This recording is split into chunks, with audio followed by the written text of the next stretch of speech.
আপনি কি জানেন কিয়ামতের দিন আল্লাহ তাআলা আমাদের 5টি প্রশ্ন করবেন, যেগুলোর জবাব না দিয়ে এক কদমও নড়তে পারবেন না।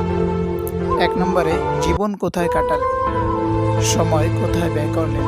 ইবাদতে না মোবাইলে? 2 নম্বর, যৌবন কিভাবে কাটালেন? এই শক্তিশালী বয়সে আল্লাহকে স্মরণ করলেন নাকি গুনাহে লিপ্ত হলেন? 3 নম্বর, অর্থ কিভাবে উপার্জন করলেন? হালাল না হারাম পথে? 4 নম্বর, অর্থ কোথায় ব্যয় করলেন?